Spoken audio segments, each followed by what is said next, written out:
कवयित्री बहिणाबाई चौधरी यांच्या आसोदा गावात अजूनही पिण्यासाठी शुद्ध पाणी मिळत नसल्याची बाब समोर आली।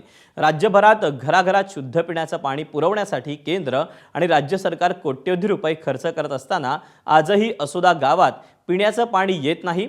या गावात पिण्याचं पाणी गावाबाहेरून आणावं लागतं किंवा विकत घ्यावं लागतंय। त्यामुळे इथल्या नागरिकांमध्ये प्रचंड रोष आहे। 8 ते 10 दिवसांनी होणारा पाणी पुरवठा देखील पिण्यायोग्य नसल्याच्या तक्रारी नागरिकांनी केल्यात। राज्याचे मंत्री गुलाबराव पाटील यांनीही गावासाठी निधी मंजूर केला, मात्र कर्मचारी संख्या मर्यादित असल्यानं पाणी पुरवठा गांभीर्यानं होत नसल्याचा आरोप नागरिकांनी केला आहे।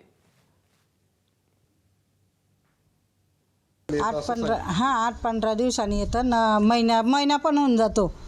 तेव्हा मग विहिरीतून कुठून तरी पाणी आणायला लागतं, सांडपाणी बी 4-5 दिवसांनी काही महिन्यांनी असं येतं। स्वयंपाक होत नाही त्या पाण्यानं, चहा बी होत नाही, चहा नासून जाते आणि बाहेरून आणावं लागतं।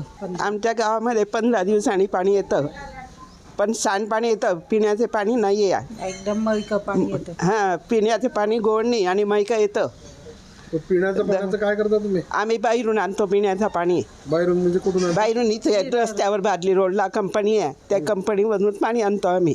8 दिवसानं किंवा 15 दिवस होतो। उन्हाळ्यात तर महिना होऊन जातो तरी पाणी येत नाही।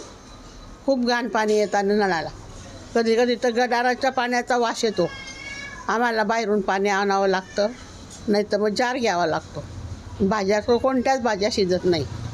नळाला आलेल्या पाण्यात भाजी शिजत नाही? नाही, नळाच्या पाण्याने भाजी शिजत नाही। आम्ही जार आणतो किंवा शेतातून पाणी आणतो। पोट दुखतात त्या पाण्यात, ट्यूबवेलच्या चांगलं पाणी येत नाही, गोड येत नाही पाणी? येते पण ते ट्यूबवेलचं खराब पसार जाते आणि सगळे पोटं दुखतात। नदीचं पाणी बी येत नाही, प्यायचे आफत। एबीपी माझा, उघडा डोळे बघा नीट।